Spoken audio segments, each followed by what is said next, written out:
Saya tunggu kesaksian dari Bapak Ibu. Sambil menunggu kesaksian dari Bapak Ibu yang mau bersaksi, memuliakan nama Tuhan, kita naikkan satu pujian satu lagi.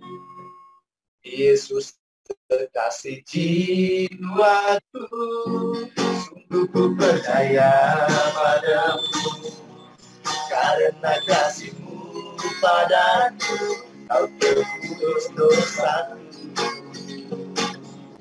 Dari terbitnya matahari dan sampai tenggelamnya, angkatlah pujian, tinggikan nama-Mu.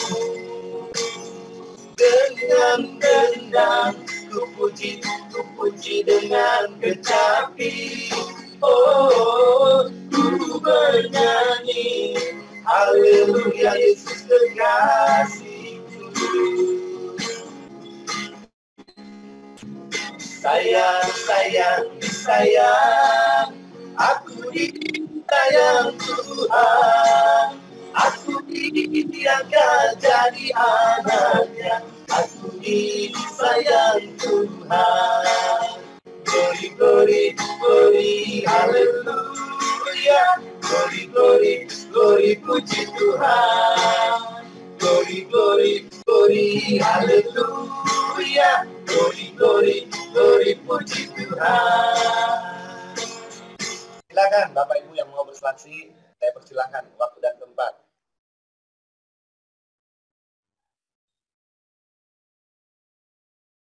Mungkin boleh Pak Freddy kayaknya mau bersaksi. Iya, silakan Pak Freddy. Silakan. Luar biasa nih Pak Freddy, di tengah-tengah kesibukannya beliau sebagai pucuk pimpinan portal sandipos.com. Saya dengar setiap hari masih menyempatkan waktu melayani ke sana sini. Wah, luar biasa. Itu padahal untuk melaksanakan tugas di portal berita sandipos.com aja itu udah capek ya, karena Bapak harus mobile ke sana kemari setiap hari. Tapi di tengah-tengah kendala yang Bapak alami, sakit penyakit, rintangan, Bapak masih menyempatkan waktu untuk melayani orang-orang yang perlu dilayani. Silakan Pak Freddy, mungkin juga bisa sekaligus sounding nanti tentang sandipos.com ini, supaya teman-teman kita di Sungai Buda bisa setiap hari akses berita di sandipos.com. Silakan Pak Freddy. Halo Bapak Ibu yang terkasih, yang saya cintai dan saya kasihi. Amin. Yesus. Saya mau kesaksian sedikit. Kemarin ada demo di Jalan Medan Merdeka Barat. Saya dengar hari ini juga demo ya Pak ya? Iya. Wah, luar biasa. Saya disuruh oleh staf ahli khusus kementerian untuk liputan di sana. Jarang memang saya itu liputan ini di tengah-tengah serigala ini pakai pasukan baju putih-putih semua. Alumni FPI ini 212. Nah, saya di tengah-tengah mereka mata sipit kayak begini, coba Bapak Ibu. Iya. Sampai saya minta pasukan malaikat Tuhan Yesus menyertai saya di situ. Habis saya ini dikirain saya dari mereka itu saya anggota BIN, Badan Intelijen. Iya, karena pasti dicurigain ya orang-orang yang masuk ke sana ya Pak ya. Iya, dikirain saya BIN. Terus ada beberapa juga anggota BIN itu di sana itu, oh itu CS kita dari jurnalis. Mereka bilang begitu. Nah, yang saya lihat memang di balik itu semua untuk menggulingkan Presiden Jokowi, suruh turun. Gitu. Tapi kembali lagi, saya bilang memangnya gampang apa? Suruh turun Presiden. Iya. Tunggu habis jabatannya baru turun. Gitu. Nah, setelah dari situ, Bapak Ibu yang terkasih, saya kembali pelayanan PSK lagi. Nggak kapok-kapok ya Pak ya. Sampai istri CMB Pak David. Iya. CMB. Iya. Cemburu Pak. Ngerti Pak. Saya kesaksian di PSK ini memang tidak gampang. nggak gampang. Sebab mereka ini semua rata-rata itu pakai jilbab, pakai kerudung. Dan masuk di tengah-tengah mereka itu secara kantong pribadi itu harus keluar yang namanya Kentucky Fried Chicken. Paling tidak itu Burger King lah kita keluar. Nah sekarang kalau udah kali 3, kali 4 yang makan duduk di situ, kali 30.000. Mau hitung-hitungan nominal ya, Bapak Ibu mungkin hampir mundur. Tetapi di situ saya tambah gregetan. Tambah kalau orang Jawa bilang itu kita tambah ketok tular gitu loh dari mulut ke mulut. Sampai mereka bilang begini sama saya, Bang, Abang saya suruh ajak gratis ke hotel, saya telanjang bulat, Abang tolak saya. Gratis loh Bang, gitu. Terus saya bilang gini, kenapa gratis gitu? Abang udah terlalu baik sama kita, katanya gitu. Ya, pelayanan itu jebakan itu. Saya pelayanan di mereka. Waktu pertama kali kesaksian saya sama mereka itu, saya belum singgung yang namanya jalan keselamatan itu. Kalau saya sampai langsung singgung jalan keselamatan itu bisa disiram Coca-Cola saya sama mereka. Ya, jadi mohon maaf Bapak Ibu, jadi berhikmat mengatakan. Setelah kesini-sini baru saya cerita tentang kepercayaan. Gitu. Dan mereka pun kaget asal mulanya saya cerita kedua orang tua saya ini adalah Muslim, bukan orang Chinese. Nah disitulah kalau kita rasakan bagaimana Tuhan, cuma saya tidak mau bikin salah. Saya pernah dipancing jebakan Batman sama mereka, ya kerudung, saya nggak kenal orang itu. Dan mereka foto, dan kedua orang ini menawarkan dirinya untuk jual diri sama saya. Tapi saya tetap kekeh, tidak tergoyahkan. Sampai akhirnya mereka bilang, gila nih abang kita satu. Imannya kuat ya, katanya nggak tergoyahkan. Daging Bapak juga nurut ya, padahal kan ada ayat firman mengatakan roh penurut tapi daging lemah. Tapi daging Bapak juga nurut juga ya, wah luar biasa. Betul Pak. Ya memang saya laki-laki normal ya Pak David. Saya nggak munafik. Iya saya nggak munafik. Tetapi kan ada tetapinya. Penguasaan diri itu kan semua dari kita. Itu. Nah sampai akhirnya kesaksian demi kesaksian saya bisa lewati. Sampai boleh dikatakan saya terjun di jurnalistik. Ada aja berkatnya yang Tuhan berikan. Untuk saya bagi memberikan makan kepada mereka. Itulah Tuhan sudah sediakan. Dan perlu Bapak Ibu ketahui, ya ada yang sampai mereka itu mau terima Yesus. Saya bilang, tunggu ya saatnya ya. Tunggu waktunya ya, saya bilang begitu. Nah, sampai boleh dikatakan memang kembali lagi, ya bahwa diri kita ini jangan sampai dilihat mereka ini jadi batu sandungan. Iya betul. Kita juga mengasihi mereka. Tidak. Sampai terus terang Pak David itu keamanan atrium itu sampai gede-gede kepala sama saya. Setiap waktu dia belum tahu, setiap om kesini, kenapa pada dikerubunin ya katanya sama mereka ya. Ada maksudnya soalnya Pak ya. Dikirain mereka saya germoknya pertama.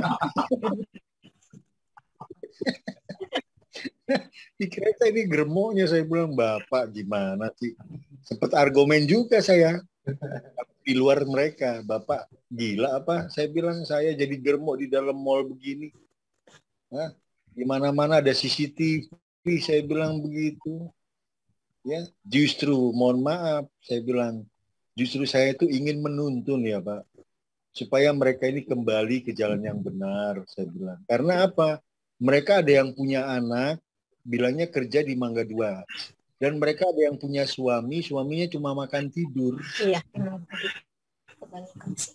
Ada yang punya suami, Bapak Ibu. Suaminya nggak berfungsi ya, cuma makan tidur, nggak mau kerja. Akhirnya jadi.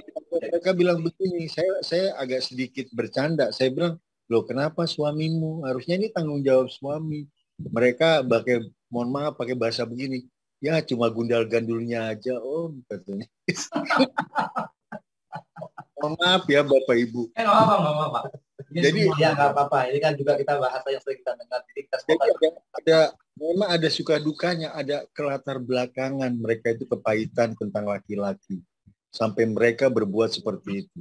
Dan satu hal Bapak Ibu yang saya sempat meneteskan air mata, ya mereka itu kalau pulang itu mereka itu jadi bapak dan ibu. Ini yang di luar tidak punya suami. Ini yang di luar Pak, yang di luar statusnya single parent. Jadi mereka itu mengajarkan anak-anak mereka ini sholat 5 waktu. Bahkan mereka habis jual diri itu mereka menjalankan ibadah 5 waktu. Tuhan mereka masih di situ saya bilang luar biasa. Saya bilang luar biasa. Berarti memang kan latar belakang mereka ini sebenarnya tidak mau bekerja seperti itu. Baik sebenarnya karena terpaksa ya. Puji Tuhan loh Bapak Ibu. Harus tolong mereka ini. Puji Tuhan Bapak Ibu, ada 6 orang tuh yang mau terima Isa Al-Masih sebagai Tuhan dan Juru Selamat. Ya, begitu juga saya memang berkali-kali saya bilang sama Pak David dengan Pak Diman, saya bilang yuk kita dukung doa ini. Siapa tahu ini kalau total PSK-nya di situ di atrium itu ada 22 Pak. Total PSK-nya di situ yang memang setiap hari itu bekerja. Dan yang bikin saya ketawa lagi kalau saya tanya begini, sumpama saya tanya gini, Yuli mana Yuli? Yuli belum datang. Terus kadang-kadang telepon temannya, Yul, lo nggak kerja Yul, lo nggak berangkat kantor Yul. Ntar lagi gue sampai di kantor katanya gitu. Saya bilang begini, kantornya di mana Yul? Itu di atrium. Jadi ya mohon maaf inilah apa namanya kita inilah fakta kehidupannya. Kita kadang-kadang gereja Tuhan suka tutup mata gitu loh karena terbiasa cuma ngelihat pandang tembok gereja, nggak ngelihat fakta kehidupan di luar sana. Pernik. Jadi perjalanan mereka satu persatu itu sudah saya pelajarin. Oh ini begini, oh ini begini. Ya sampai kadang-kadang gini, Om, kenapa aku dari jam 11 di atrium sampai sore belum dapat tamu satupun Om. Aku mau pulang ke Bojonggede Om. Aku nggak punya ongkos. Nah coba Bapak Ibu. Sampai saya bilang, ya Tuhan Yesus, kalau saya tidak memberikan, kan mereka kan istilahnya menjadi contoh saya ini. Saya tidak menyerah, tetap saya bilang, ini saya punya uang 50.000. Semoga bisa bermanfaat ya buat kamu ya. Ya Om, terima kasih ya Om. Semoga Allah Subhanahu wa Ta'ala membalas kebaikan Om. Nah jadi dari tingkah laku itulah ya. Jadi mereka itu melihat bahwa kita ini tidak semua laki-laki itu hidung belang. Dan ada satu kesaksian lagi yang membuat gitu ya Pak ya. Iya, yang membuat saya nangis Pak David. Iya. Waktu saya ada di situ ada laki-laki hidung belang. Dia mungkin ngelihat saya agak ini, akhirnya dia panggil ini ya, Pak ya. Oh yang duduk dekat saya dipanggil begini. Dipanggil terus di belakang akhirnya kedengeran, kamu mau nggak ikut saya ke hotel gitu. Berapa? Berapa tarifnya? 800. Saya minta dia 2 orang.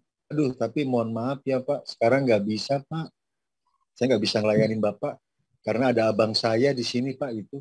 Nggak bisa ya menaruh rasa hormat ya. Iya, di situ saya melihat ya bahwa di hati mereka itu sebenarnya Bapak Ibu terpaksa berbuat seperti itu. Dan saya lihat kesetiaan mereka waktu saya ada di situ, mereka tidak terima tamu sedikit pun. Ya. Jadi mereka saya tanya, loh kenapa? Saya kedengaran loh kuping saya ini kalian lagi omong-omong orang itu ngajakin transaksi. Enggak abang. Abang udah baik sama saya, sama kita. Kalau abang saya tinggal kan nggak enak bang, gitu. Nah disitulah masa iya sih saya tidak mau memberikan makan sama mereka. Betul. Jadi pendapatan penghasilan saya itu saya bagi.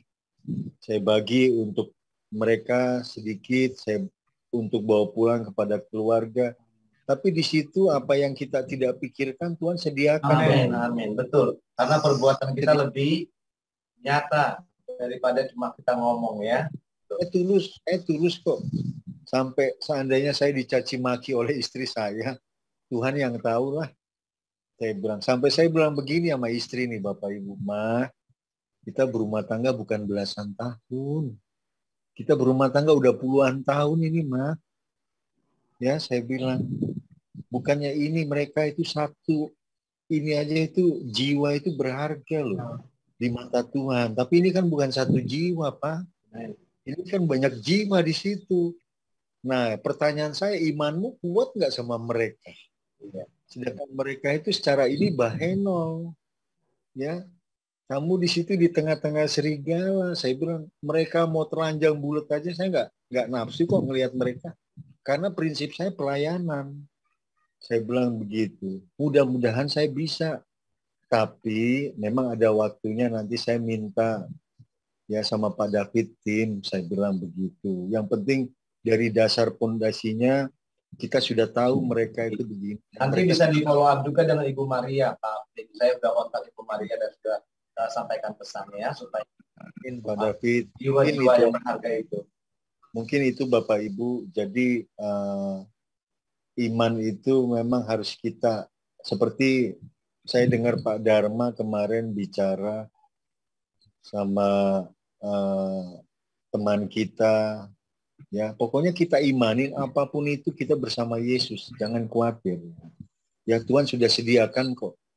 Pangkat jabatan apapun itu nggak ada artinya dibanding dengan Yesus. Amin. Itu selalu memang sebelum Pak Dharma bicara gitu, memang saya belajar. Saya belajar sekali saya ikut Yesus, saya nggak tanggung-tanggung. Biar keluarga besar saya tinggalin, saya nggak masalah. Asal jangan Tuhan Yesus yang tinggalin saya. Dan itu sungguh nyata saya alamin. Jadi itu kesaksian dari saya, Bapak Ibu, Saudara yang terkasih, kita tetap maju. Memang realita kehidupan ini, ya kalau kita hadapin memang nggak gampang. Ya. Tapi kalau kita ya mau merenung akan kebaikan Tuhan Yesus, saya setiap hari belajar menyembah juga dengan Tuhan Yesus. Saya dikasih satu kepercayaan, suruh pegang portal media sandipos.com ini. Saya ketok tular, saya membuka beberapa koordinator wilayah Kabiro di setiap daerah, dari Aceh, Sumeneb, ya tempat-tempat yang rawan yang orang nggak berani masuk, saya berani masuk di situ. Seperti ini. Dibilang saya kayak orang Chinese, tapi saya mati saya kalau bersama Yesus. Saya nggak. Mungkin itu aja Bapak Ibu. Terima kasih Tuhan Yesus. Pak Freddy, kesaksiannya sangat menguatkan kita. Memang betul. Kita dikenal Tuhan bukan karena kita istilahnya ucapan kita saja, tapi juga dari kita karena perbuatan. Apa yang Pak Freddy lakukan, mengasihi orang-orang yang berjuang, para PSK-PSK tersebut, yang tadi Pak Freddy sudah ceritakan, itu bagian dari praktek iman kita. Bukankah dikatakan iman tanpa perbuatan pada hakikatnya mati. Jadi kalau kita koar-koar kita beriman tapi ngelihat kesusahan kita nggak tolong, melihat kesusahan kita dalam kesulitan kita nggak tolong, itu bohong. Dan kita menolong siapa saja, setiap orang tanpa membedakan latar belakang agama dan sukunya. Kita sendiri puji Tuhan di Singa Yehuda Pusat sekarang aktif kita seorang Muslim, namun beliau mau bergabung dengan kita dan kita pun harus merangkul karena kita semua ini apa sebenarnya di mata Tuhan, sama-sama berharga. Amin. Dan saya teringat tadi ketika Pak Freddy mengatakan tidak semua laki-laki ujung belang, jadi saya teringat lagunya Pak itu Gubernur DKI dulu wakilnya, tidak semua laki-laki bersama ini. Luar biasa loh. Tapi kalau melayani PSK hati-hati ya Pak ya, selalu jaga hati, jaga iman, jaga pertahanan juga. Karena walaupun bagaimanapun roh memang penurut, tapi si Otong bisa saja memberontak. Nah saat itu terjadi harus lari. Oke, Terima kasih Pak Freddy, kita sokong pelayanan Pak Freddy karena memang kami nggak selalu bisa mendampingi beliau untuk pelayanan yang dilakukan beliau, karena waktu dia sama waktu kita kadang-kadang suka nggak sama. Ada waktunya bisa sama, ada waktunya nggak bisa sama. Tapi kami sangat bersyukur. Oh iya, Bapak Ibu juga kami berterima kasih dan bersyukur.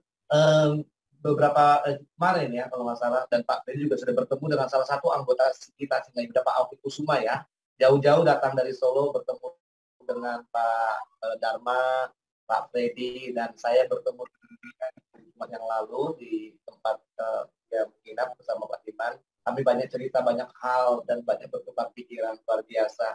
Ini yang kita mau sebenarnya. Kalau anggota-anggota kita lagi mau datang ke Jakarta, mampir kita ngobrol-ngobrol, sharing ya. Terima kasih Pak Freddy, kita siapkan hati kita untuk perjamuan kudus. Haleluya. Kaulah Tuhan yang berjalan, tak sekali pun kau ingkari kesetiaan, sungguh terbukti di sepanjang hidupku, untuk selamanya bukan setia melayani, mengasihimu, tiada Tuhan sepertimu, Yesus. Kau Allahku yang setia, sekalipun berjalan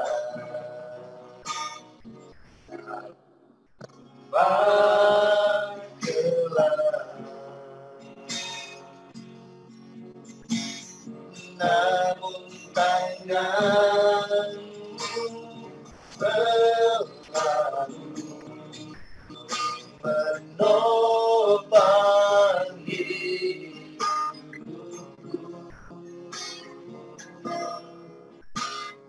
walaupun dalam angkutan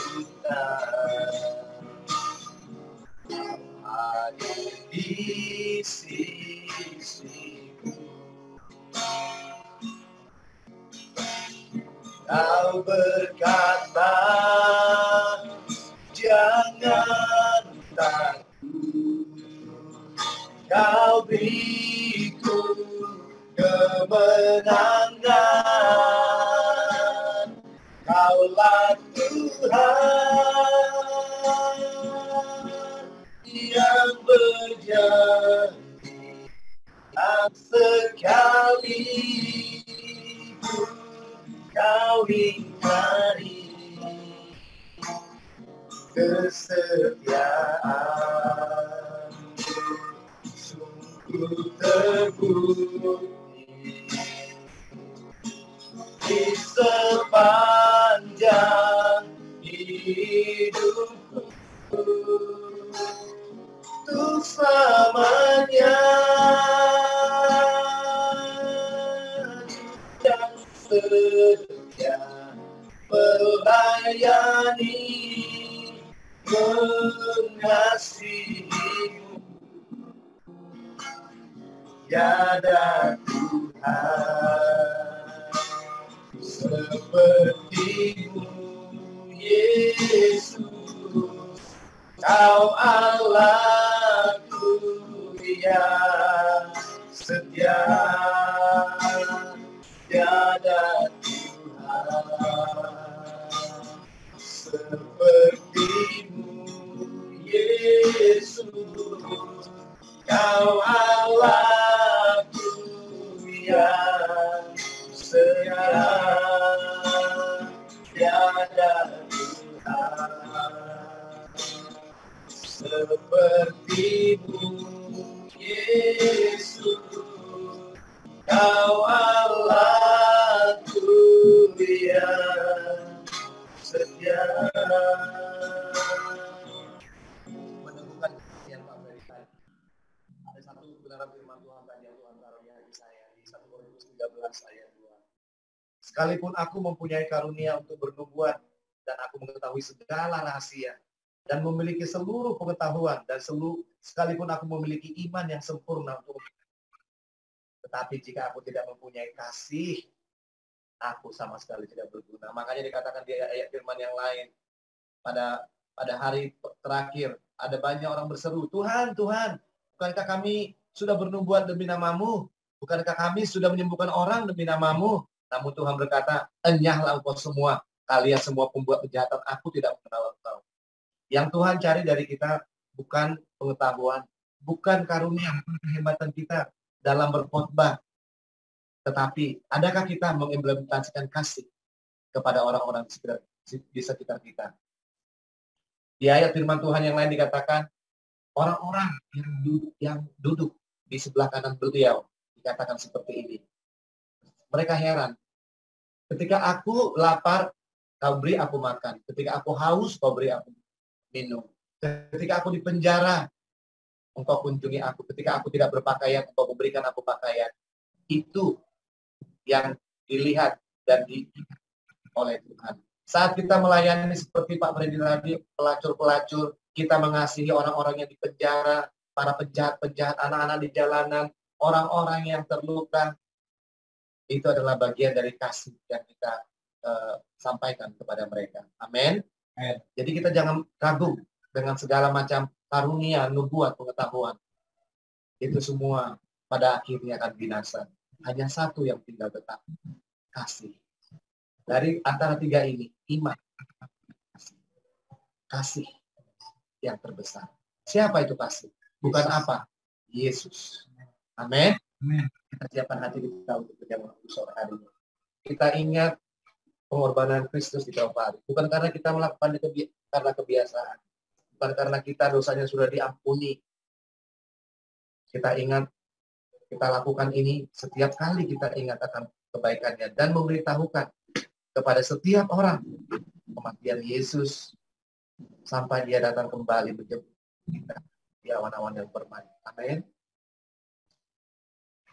Setiap kali kita melakukan perjamuan, hal yang kita kepada saudara. Jangan lakukan hanya karena kebiasaan. Lakukan ini dengan supaya apapun yang kita lakukan, dia akan sertai kita. Amin. Mari saya bacakan ayat kebenaran firman Tuhan ya, sebelum kita masuk dalam sakramen perjamuan.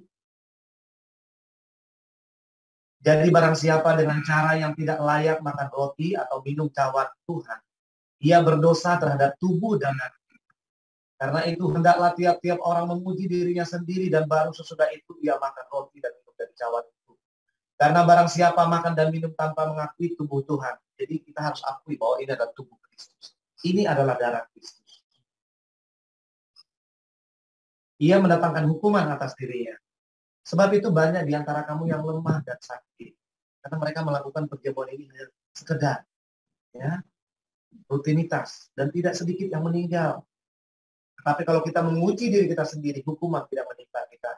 Tetapi, kalaupun Tuhan yang menghukum kita, kalau kita menerima hukuman dari Tuhan, kita dididik supaya kita tidak akan dihukum bersama-sama dengan Dia. Amin. Saat ini, saya beri waktu kepada kita beberapa saat untuk melakukan pemberesan di hadapan Tuhan. Selama 1 minggu ini mungkin kita jatuh dalam dosa. Mungkin perbuatan, pikiran, tindakan, apapun itu, kita bereskan di hadapan.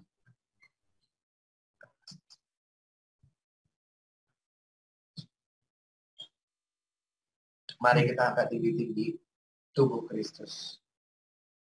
Sebab apa yang telah kuteruskan kepadamu telah aku terima dari Tuhan, yaitu bahwa Tuhan Yesus pada malam waktu ia diserahkan mengambil roti. Dan sesudah itu ia mengucap syukur atasnya. Ia memecah-mecahkannya dan berkata, inilah tubuhku. Kalau Yesus sendiri mengatakan ketika melakukan perjamuan itu, ini adalah tubuhku, dan juga mengatakan inilah tubuh Kristus. Yang diserahkan bagi kamu, perbuatlah ini menjadi peringatan akan aku. Mari kita makan dengan ucapan syukur di dalam nama Tuhan Yesus.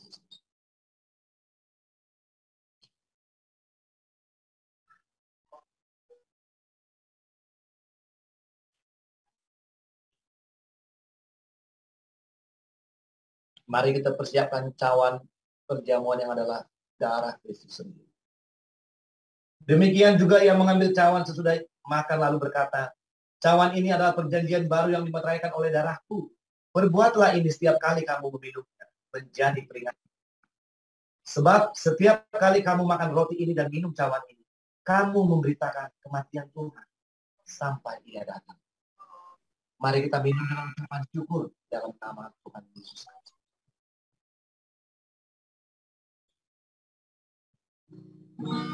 Darahmu Yesus sucikan aku. Darahmu Yesus bebaskan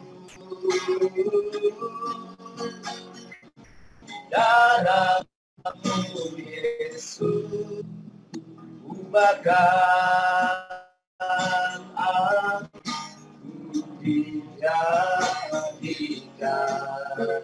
rakyat lagi darahmu Yesus sucikan aku darahmu Yesus bebaskan darahmu Yesus ubahkan aku dijadikan